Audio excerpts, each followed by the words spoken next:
Hi guys, ඔන්න ඉතින් ඔයගොල්ලන්ට අද අරන් ඇවිල්ලා තියෙන්නේ 2024 දී රිලීස් වුණ The Garfield කියන මූවි එක. මේ මූවි එකෙන් තමයි අපිට ජෝන්ට ගාෆීල්ඩ්ව හම්බ වුණේ කොහොමද සහ ගාෆීල්ඩ්ගේ පවුලේ හිටියේ කවුද වගේ ප්‍රශ්න ගොඩකට උත්තර හම්බ වෙන්නේ. ඉතින් කතාව ස්කිප් නොකර බලන්න කියලා ආරාධනා කරන ගමන් ඔයා අපේ channel එකට අලුත් කෙනෙක් නම් subscribe කරාට පස්සේ එන ගාන්ටාරේ වගේ එකට පයින් බාරක් දීලා අපිත් එක සෙට් වෙන්න. එහෙනම් වැඩි කතා නැතුව යමු 2024 දී රිලීස් වුණ මේ සුපිරි මූවි එක බලන්න.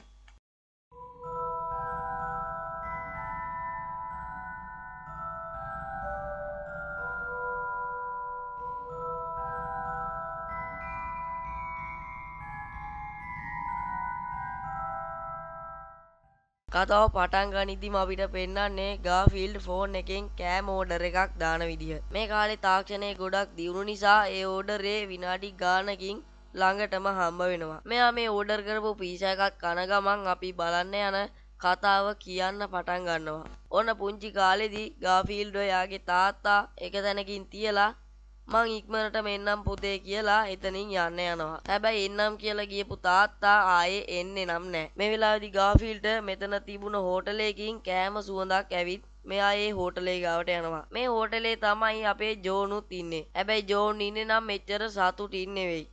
මොකද හෝටලේ ඉඳපු අනිත් අය එයාලගේ පවුලේ අයත් එක්ක සතුටින් කෑම කෑවට ජෝන්ට පවුලේ අය කියලා කවුරුත්ම නැති නිසා ජෝන් මේ වෙලාවේදී ඉන්නේ ගොඩක්ම දුකෙන්. මේ වෙලාවේදී ජෝන් දකිනවා හෝටල් එකේ ජනේලකින් එබිලා ඉන්න අපේ ගාෆීල්ඩ්ව.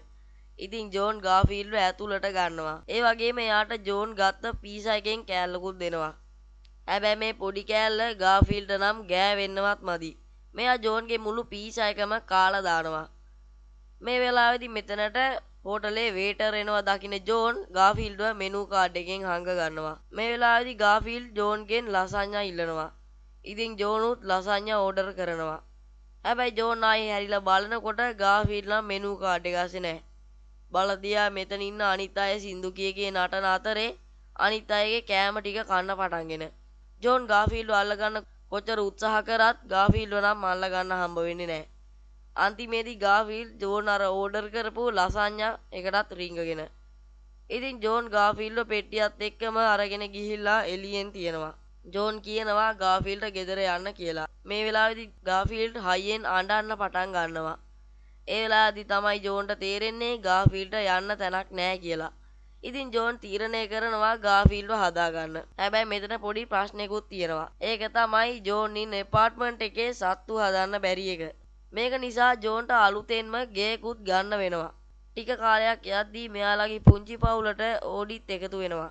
ඉතින් ඕඩි ගැන කියනවා නම් ගාෆීල්ඩ් කරන හැම ගොන් වැඩකටම බොක්කෙම සප් එක දෙන්න ඉන්නේ මේ ඕඩි. ඉතින් එක දවසක් රෑ ගාෆීල්ඩ් ලොකු බඩගින්නක් දැනිලා එයා අවදි වෙනවා. ඉතින් ගාෆීල්ඩ් ඕඩිවත් එක්කගෙන කුස්සියට යනවා ලොකු කෑම පිගානක් බෙදා ගන්න. මෙයා කෑම පිගාන බෙදා ගන්න වෙලාවදී දකිනවා මෙයාලා දෙන්න දිහා බලාගෙන ඉන්න කැත ලොකු බල්ලෝ දෙන්නෙක්ව. මේ තඩි බල්ලෝ දෙන්නා කෑම හොරගම් කරයි කියලා හිතුවම මෙයාලා කෑම හොරගම් කරන්නේ නැතුව අපේ ගාෆීල්ඩ්වයි ඕඩිවයි අල්ලගෙන යනවා. මේ දෙන්න අපේ යාළුවෝ දෙන්නව එක්කගෙන ගිහින් ඔළුවෙන් නෙල්ලලා තියනවා. මේ සැලසුම අනිවාර්යයෙන්ම වැඩ කරන්න ඕන කියලා එක්කෙනෙක් කියනවා. ඒ වෙලාවේදී මෙතනට කළු පාට ලොකු ලෝගුවක් දාගත්ත එක්කෙනෙක් එනවා. හැබැයි ගාෆීල්ඩ් නම් හිතන්නේ එයා මැරිලා එයාව දිව්‍ය ලෝකෙට එක්කගෙන යන්න තමයි මෙයා ඇවිත් ඉන්නේ කියලා. හැබැයි මෙයා මේ දෙන්නවත් බේරගෙන මගේ පස්සෙන් එන්න කියලා මෙතනින් යන්න හදනවා. මෙතනදී ගාෆීල්ඩ්ට මතක් වෙනවා ගාෆීල්ඩ්ව පුංචි කාලේ එයාගේ තාත්තා දාලා ගියපු විදිහ. ඒක නිසා මෙයා අර කළු පාට ලෝගුවක් දාගෙන ඉඳපු කෙනාගේ ලෝගුව ගලවනවා. බලද්දී එතන ඉඳලා තියෙන වෙන කවුරුත් නෙමෙයි අපේ ගාෆීල්ඩ්ගේ තාත්තා. මෙයාව දැක්ක විතරයි අපේ ගාෆීල්ඩ් තාත්තට හොඳටම බනින්න පටන් ගන්නවා. පුංචි කාලේ ආව දාලා ගියා කියලා. මෙයාලා මෙහෙම කතා කර ඉන්න අතරේ මෙයාලට යකඩයක් උරන සද්දයක් ඇහෙනවා. ඊට පස්සේ මෙයාලා ගාවට සුදු පාට ලොකු පූසියෙක් එනවා. මෙයාගේ නම තමයි ජිම්. අර බල්ලෝ දෙන්න වැඩ කරන්නේ ජිම්ට. අනික මෙයා තමයි ගාෆීල්ඩ්වයි ඕඩිවයි පැහැරගෙන එන්න ඕඩර් එක දීලා තියෙන්නේ. මේ පූසිව දැක්ක ගමන් අපේ තාත්තා අහනවා ඔයා ඒ කාලේ වුණ දේවල් තාමත් මතක තියන් ඉන්නවද කියලා. ඊට පස්සේ මේ ජිම් තාත්ලවත් බදාගෙන එයාට කියනවා මං ඒවා හිතේ තියන් ඉන්නේ නෑ කියලා. ඊට පස්සේ ජිම් අපේ කට්ටියන්ට මේසෙකුත් ලෑස්ති කරලා මෙයාලට කිරි වීදුරුත් දීලා තාත්තාත් එක්ක කතා කරන්න පටන් ගන්නවා. හැබැයි මෙයාලා කතා කරන කිසිම දෙයක් ගාෆීල්ට නම් තේරෙන්නේ නැහැ. ඉතින් මෙයාලා කතා කරන දේවල් ගැන ගාෆීල්ඩ් ජිම්ගෙන් අහනවා. ඊට පස්සේ ජිම් එදා සිද්ධ වුණ දේවල් ගැන ගාෆීල්ට කියන්න පටන් ගන්නවා. අපේ ජිම් ඉඳලා තියෙන්නේ ගමක. ඒ වගේම තමයි ජිම්ට ඕන වෙලා තියෙනවා ගොඩක් ප්‍රසිද්ධ වෙන්න. ඒක නිසා මෙයා නගරෙට ඇවිත් තියෙනවා. හැබැයි මෙයාට මේ වැඩේ කරගන්න බැරි වුණ නිසා මෙයා දුකින් පැත්තකට වෙලා ඉන්නකොට තමයි මෙයාට ගාෆීල්ගේ තාත්තයි එයාගේ යාළුවන්වයි හම්බ වෙලා තියෙන්නේ. ඉතින් ජිම් මෙයාලත් එක්ක සතුටින් ජීවත් වෙලා තියෙනවා. මෙයාලා එක දවසක් ෆාම් එකකින් කිරි හොරකම් කරන්න ගිහින් තියෙනවා. මෙයාලා කිරිත් අරගෙන පැන ගන්නකොට තමයි ජිම්ගේ අතින් කිරි බෝතලයක් වැටිලා තියෙන්නේ. මෙයා මේක ගන්න යද්දි තමයි ජිම්ම ෆාම් එකේ අයිතිකාරයට මාට්ටු වෙලා තියෙන්නේ. ජිම්ම මෙතනින් අරගෙන යද්දි තාත්තා උත්සාහ කරලා තියෙනවා ජිම්ම බේරගන්න. හැබැයි ජිම්ම බේරගන්න තාත්තා දිගටම දිව්වොත් තාත්තවත් අහුවෙන නිසා තාත්තටත් කරගන්න දෙයක් නැති වෙලා තියෙනවා. මේක නිසා ජිම්ට අවුරුදු ගාණක් හිර වෙලා ඉන්නත් වෙලා තියෙනවා. ජිම් මේවා හිතේ තියාගෙන ඉන්නේ නෑ කිව්වට දැන් ජිම්ට ඕන තාත්තගෙන් මේ සිද්ධ වුණ දෙයට පලිය අරගන්න. මෙයා තාත්තගෙන් ඉල්ලනවා එයා හිර වෙලා ඉඳපු අවුරුදු ගාණටම එයාට කිරි බෝතල් ඕන කියලා. හැබැයි මෙයා අවුරුදු ගාණක් හිර වෙලා ඉඳපු නිසා මෙයාට දෙන්න නම් කිරි බහුසරයක්ම ඕන වෙනවා. තාත්තටත් වෙන කරන්න දෙයක් නැති නිසා තාත්තටත් මේකට කැමති වෙන්න වෙනවා. ඒ වෙලාවේදී ගාෆීල්ඩුත් කියනවා තාත්තට හොඳ වැඩේ කියලා. ඒ වගේම මේක ඔයාලගේ ප්‍රශ්නයක් නිසා මං ඕකට මැදිහත් වෙන්නේ නෑ කියලාත් ගාෆීල්ඩ් කියනවා. හැබැයි ජිම් මෙයාලා තුන්දෙනාවම අල්ලගෙන මෙයාලව හොඳටම බය කරනවා. කොහොම හරි ගාෆීල්ඩුත් දැන් ඉතින් මේ වැඩේට කැමති වෙනවා. ගාෆීල්ඩ් ඇතුළේදී මේ වැඩේට කැමති වුණාට එළියට ඇවිත් තාත්තටත් හොඳටම බැනලා එයා මෙතනින් යන්න හදනවා. එතකොටම මෙයාලා දකිනවා අර බල්ලෝ දෙන්න මෙයාලව ලුහු බඳිනවා කියලා. ඉතින් බැරිම තැන ගාෆීල්ඩ්ටත් මේකට කොහොම හරි කැමති වෙන්න වෙනවා. මේ අතරේ උදේ ජෝන් නැගිටලා කුස්සියට යද්දි ෆ්‍රිජ් එක ඇරලා කෑම බිම වැටිලා තියෙනවා දකිනවා. ගාෆීල්ඩ් ඉන්නකොට කෑම මෙහෙම තියෙන විදිහක් නැහැ කියලා දන්න ජෝන් දැනගන්නවා ගාෆීල්ඩ්ව නැති වෙලා කියලා. ඊට පස්සේ ජෝන් පොලිසියට එයාගේ පූස නැති වෙලා කියලා කියන්න කෝල් කරනවා. ජෝන් පොලිසියට කෝල් කරත් ඔයාගේ පූස දුඹුරු පාට නම් එක ඔබන්න කළු පාට නම් දෙක ඔබන්න වගේ පිසු කතා ටිකක් කියනවා මිසක් ජෝන්ට උදව්වක් නම් ලැබෙන්නේ නැහැ. අනිත් පැත්තෙන් අපේ ගාෆීල්ඩුයි තාත්තයි ෆාම් එක තියෙන තැනට යන්න කෝච්චියකට නගින්නයි හදන්නේ. හැබැයි තාත්තා යෝඩි නම් ලේසියෙන්ම කෝච්චියට නැගට ගාෆීල්ඩ් නම් කරදර ගොඩක් සිද්ධ වෙනවා. කොහොම හරි අන්තිමේදී ගාෆීල්ඩුත් කෝච්චියට නගිනවා. කෝච්චිය යන ගමන් තාත්තා ගාෆීල්ඩ්ට කියනවා ජිම්ව නම් විශ්වාස කරන්න බෑ අපිට සැලසුමක් ඕන වෙනවා කියලා. ඒ වෙලාවේදී තාත්තා දකිනවා ගාෆීල්ඩ්ගේ කරේ එල්ලලා තියෙන ටැග් එක. ඒක දැක්ක තාත්තාට හොඳ අදහසක් එනවා. ඊට පස්සේ තාත්තා අපි තැනට ආවා කියලා ගාෆීල්ඩ්ව කෝච්චියෙන් තල්ලු කරලා මේ දෙන්නත් කෝච්චියෙන් පනිනවා. ඊට පස්සේ මෙයාලා ෆාම් එක ගාවට එනවා. ආවම තමයි මෙයාලට දකින්න ලැබෙන්නේ මෙයාලා පොඩි කියලා හිතාගෙන ඉඳපු ෆාම් එක දැන් ලොකු ආරක්ෂාවක් තියෙන කට්ටිය ගොඩක් ඉන්න තැනක් කියලා. තාත්තත් ගොඩ කාලෙකින් මේ පැත්තේ ආවේ නැති නිසා දැන් තාත්තත් මේක දැකලා ගොඩක් පුදුම වෙනවා. දැන් මේ කට්ටිය ෆාම් එක ඇතුළට යන්න ප්ලෑන් එකක් ගහනවා. ඒ වෙලාවේදී මෙතනින් කුරුල්ලෙක් ඇවිත් වැට උඩ වහනවා. ආයිතින් කතා දෙකක් නැහැ කුරුල්ලා බාබකියු වෙලා තමයි නතර වෙන්නේ. එතකොට මෙයාලට තේරෙනවා මේ වැඩේ එයාලා හිතුවට වඩා අමාරුයි කියලා. ඒත් එක්කම මෙයාලා දකිනවා ගහක් යට වාඩි වෙලා ඉන්න ලොකු හරකෙක්ව. මෙයාගේ නම ඔටෝ. ඔටෝ මෙතන ඉඳන් ෆාම් එකේ ඉන්න එළදෙනෙක් දිහා ගොඩක් දුකින් බලාගෙන ඉන්නවා. මේ කිසි දෙයක් දන්නේ නැතුව ඔටෝට විහිළු කරන්න ගිහින් ගාෆීල්ඩ් ඔටෝගෙන් ගුටි ගන්නත් වෙනවා. ඊට පස්සේ ඔටෝ මෙතනින් යන්නම යනවා. ඊට පස්සේ ඔටෝ මෙතනින් යනවා. මෙයා ඉන්න තාත්වේ තේරුම් ගත්ත ඕඩි ගිහින් ඔටෝ බදා ගන්නවා.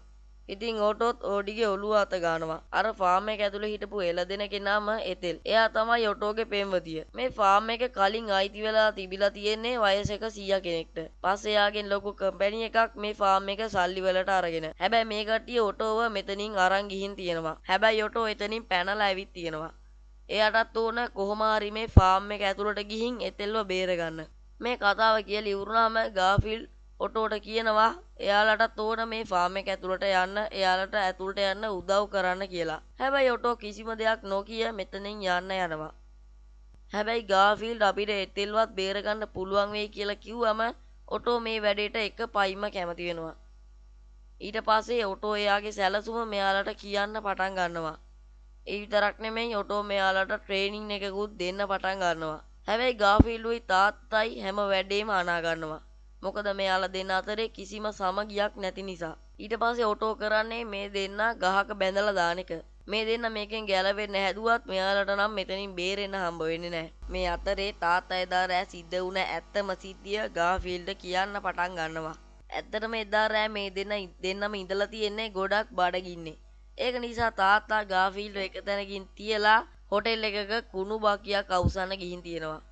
හැබැයි මෙතනට ආපු හොටෙල් එකේ සේවකයෙක් තාත්තව එලවලා එතන ඉඳන් පැය ගාණක් කෝල් එකක ඉඳලා තියෙනවා. මේක නිසා තමයි තාත්තට එන්න පරක්කු වෙලා තියෙන්නේ. හැබැයි තාත්තා පොඩි මාළුවෙකුත් අරගෙන ඉක්මනටම ගාෆීල්ඩ් හිටපු තැනට ආවහම ගාෆීල්ඩ් ජෝන් එක්ක හොටෙල් එකේ කෑම කනවා දැකලා තියෙනවා. ඒ වගේම තමයි ජෝන් ගාෆීල්ඩ් එයාගේ ගෙදර අරගෙන යනවා තාත්තා බලාගෙන ඉඳලා තියෙනවා. ඒ වගේම තමයි තාත්තා ගොඩක් දුක් වෙලා එයාගේ හිත හදාගෙන තියෙනවා. මට නැතත් මගේ පුතාට හොඳ තැනක් ලැබෙයි කියලා.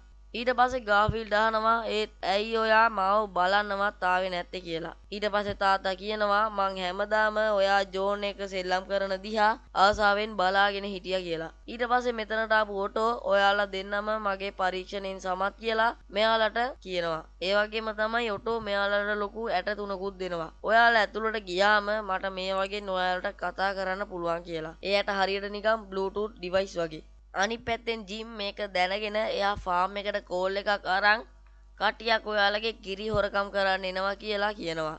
හැබැයි ෆාම් එකේ ඉන්න අයට මෙයා කියන දේ නම් තේරෙන්නේ නැහැ. එයාලට ඇහෙන්නේ මියාව් මියාව් කියන සද්ද විතරයි. ඒක නිසා මෙයාලා මේක ගිහින් මෙයාලගේ ලොක්කට කියනවා. එයා එයාගේ ටිකිරි මොලේ පාවිච්චි කරලා සත්තුන්ගේ හඬවල් ට්‍රාන්ස්ලේට් කරන්න පුළුවන් ඇප් එකකින් මෙයා මේ කියන දේ තේරුම් ගන්නවා. අනිත් පැත්තෙන් නොටෝ මේ තුන් දෙනාව ඇතුළට යවන්න ක්‍රමයක් බලනවා.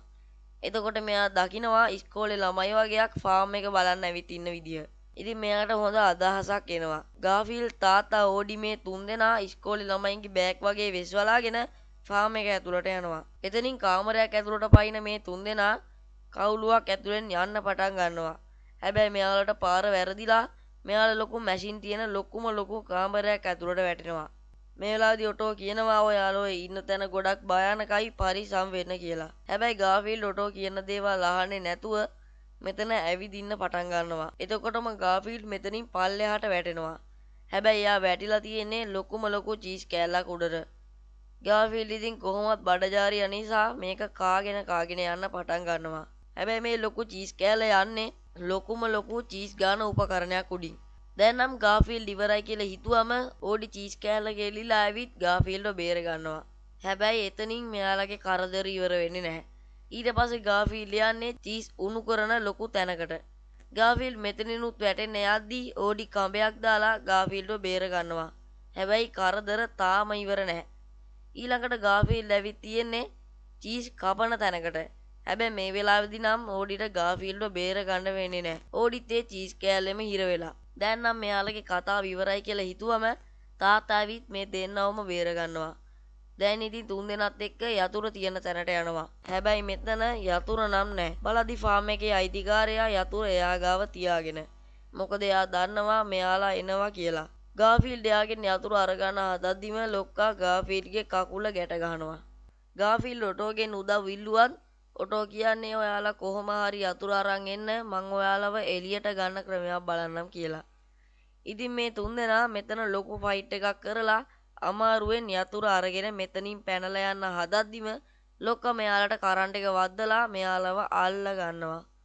දැන් මෙයාලට ඉතින් කරගන්න කිසිම දෙයක් නැතුව ඉන්නකොට අනිත් පැත්තෙන් ඔටෝ ෆාම් එකේ වැට කඩන්න පටන් ගන්නවා.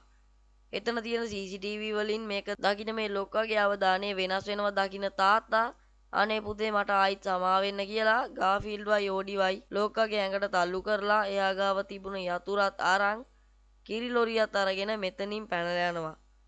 මේ ආසේ ඔටෝත් වැට කඩලා එතෙල් ගාවට යන්න හදනකොටම ආරක්ෂකයෝ ඇවිත් ඔටෝටත් කරන්ට් එක වද්දලා ආපහු කැලේට පන්න ගන්නවා. අනිත් පැත්තෙන් ගාෆීල්ඩ්වයි ඕඩි දෙන්නත් ලොක්කට අහුවෙලා එයාලවත් කූඩුවකට දානවා. හැබැයි මේ කිසිම දෙයක් ගණන් ගන්න නැති තාත්තා කිරි ලොරිය අරගෙන ගිහින් ජිම්ට දීලා දැන් ඔයාගේ හිතේ කිසිම තරහක් නෑ නේද කියලා අහනකොට ජිම් කියනවා ඔය කිරි වලට බෑ මගේ තරහ අඩු කරන්න. මං ඔයාලට කිරි අරගෙන එන්න කිව්වේ. ඔයාලා කිරි හොරගම් කරන්න ගිහින් ආරක්ෂකයින්ට අහුවෙලා මං අවුරුදු ගාණක් විඳපු දුක විඳිනවා බලන්නයි කියලා. අනිත් පැත්තෙන් අපේ ගාෆීල් සහ ඕඩි සත්තු ගොඩක් ඉන්න හිර කූඩුවකට ගෙනත් දාලා තියෙන විදිය. මෙතන ඉන්න අනිත් සත්තු තමයි තාත්තගේ යාළුවෝ. මෙයාලා කියනවා ඔයාගේ තාත්තා ලොකු බොරුකාරයෙක්. එයා කරන්නේ එයාගේ වටේ ඉන්න කට්ටියන්ව රවට්ටන එක කියලා. කොහොම වුණත් එයා එයාගේ පුතාට නම් ගොඩක් ආදරෙයි කියලා. ඒ වගේම එයා හැමදාම ගහක් උඩට වෙලා පුතා දිහා බලාගෙන ඉන්නවා කියලා. මෙයාලා මෙහෙම කතා කර කර ඉද්දී ඕඩි කෑ ගහන සද්දය ඇහෙනවා. බලද්දි ජෝන් මෙයාලව හොයාගෙන. ජෝන් මෙයාලව හොයාගෙන තියෙන්නේ ගාෆීල්ගේ බෙල්ලේ තියෙන ටැග් එකෙන්. දැන් මෙයාලව ජෝන් ගෙදර එක්කගෙන ආවම ගාෆීල් දඟලලා කරලා කෑම කන්න හදනකොට මෙයා ගේ ඉස්සරහා තියෙන ලොකු ගහ දකිනවා. මේත් එක්කම මෙයාට තාත්තගේ යාළුවෝ කියපු දේවල් මතක් වෙනවා. මෙයා යනවා ඒ ගහ උඩට. ගිහින් බලද්දි මෙයා දකිනවා තාත්තා ඒ ගහේ ඇඳපු ඉරි වගයක්. මේකෙන් මෙයාට තේරුම් යනවා එයාගේ තාත්තා එයාට කොච්චර ආදරය කළාද කියලා. ඒ වගේම තමයි තාත්තා යාළුව දාලා ගියේ එයාගේ බෙල්ලේ තියෙන ටැග් එකෙන් ජෝන්ට එයාව හොයාගන්න පුළුවන් නිසා කියලා. මේ ඔක්කොම දැනගත්තට පස්සේ තාත්තට ජිම් ගෙන්නම් ගැලවිල්ලක් නැහැ කියලා දන්න ගාෆිල් ඕඩිත් එක්කම ජිම් නැවතිලා ඉන්න තැනට යනවා. මේ දෙන්න එතන තිබුණ සැලැස්මක් දකිනවා. ජිම් හදන්නේ තාත්තව කෝච්චියකින් අරගෙන ගිහින් පාලමකින් පල්ලෙහාට දාන්න. මේ සැලසුම දැනගත ගාෆීල් දැන් හදන්නේ තාත්තව බේරගන්න. මේ වෙලාවේදී මේ දෙන්නටම මතක් වෙන්නේ ඔටෝව. මෙයාලා ගාව තියෙන අර ඇටේ පාවිච්චි කරලා ගාෆීල් ඔටෝට කතා කරලා විස්තරේ කියනවා. ඉතින් ඔටෝත් මේ වැඩේට කැමති වෙනවා. මෙයාලා ප්ලෑන් එකක් ගහලා යනවා තාත්තව බේරගන්න. අනිත් පැත්තේ ජිම් තාත්තව ගැට ගහලා කෝච්චියෙන් අරගෙන යන ගමන් ඉන්නේ. අපේ ඕඩි පාලම යට දැලක් ගැට ගහලා බලාගෙන ඉන්නවා. දැන් ගාෆීල් හදන්නේ කෝච්චිය ඇතුළට පැනලා තාත්තවත් බේරගෙන දැල උඩට පනින්න. හැබැයි ඒක හිතුව තරම් ලේසි වෙන්නේ නැහැ. ගාෆීල්ට කරදර ගොඩක් වෙලා අවසානයේදී කොහොම හරි වැටෙන්නේ අර කැතම කැත බල්ලෝ දෙන්නගේ ඇඟ උඩට. ගාෆීල් තාත්තව බේරගෙන කෝච්චි පෙට්ටියක් දිගේ යනකොටත් බල්ලෝ දෙන්නත් මෙයාලගේ පස්සෙන්ම පන්නනවා. හැබැයි ගාෆීල් මං කෑම ඕඩර් කරලා තියෙන්නේ කියලා කියනකොට ඩ්‍රෝන් ගොඩක් මෙයාලා ඉන්න තැනට එනවා. ඉතින් මේ දෙන්නා ඩ්‍රෝන් වල එල්ලිලා දැල උඩට පනිනවා. හැබැයි මෙයාලා දෙන්නා ලොකු උසක ඉඳන් පැන්න නිසා ආපහු ගිහිලා වැටෙන්නේ කෝච්චිය උඩට. ඊට පස්සේ අර බල්ලෝ දෙන්නා මෙයාලව උල් ගොඩක් තියෙන තැනකට තල්ලු කරන්නයි හදන්නේ. මේ වෙලාවේදී තාත්තා ගාෆීල්ට කියනවා ඔයා මට තව එක අවස්ථාවක් දුන්නා කියලා. මේක අහන් හිටපු අර බල්ලෝ දෙන්නට මෙයාලව තල්ලු කරන්න හිතෙන්නේ නැහැ. මේකට තරහා ගියපු ජිම් මේ හතර දෙනාවම පල්ලෙහාට තල්ලු කරනවා. හැබැයි ජිමුත් එතන තිබුණ කණුවක වැදිලා එයත් පල්ලෙහාට වැටෙනවා. මේ ආසේ ඔටෝ ලණුවක එල්ලිලා ඇවිත් මේ හතර දෙනාවම බේර ගන්නවා. ඒ වගේම තමයි ජිමුත් ඇවිත් වැටෙන්නේ අර දැල උඩටමයි. ඊට පස්සේ අපේ කට්ටිය මිනිහෙක් වගේ වෙස් වලාගෙන ගිහින් ෆාම් එකේ කට්ටියට කතා කරලා ඔයාලගේ කිරි ලොරියයි එක හොරකම් කරන්න කිව්ව කෙනයි මං අල්ලන් ආවා. හැබැයි මේ වෙනුවට අපිට එතෙල්ව ඕන කියලා මෙයාලා එතෙල්ව බේර ගන්නවා. අන්තිමටම අපිට පෙන්නන්නේ ගාෆීල් ගෙදර ළඟට ගිහින් ඉන්න විදිය. මෙයා තාත්තගෙන් සිද්ධ වුණ හැම දෙයකටම සමාව ඉල්ලනවා.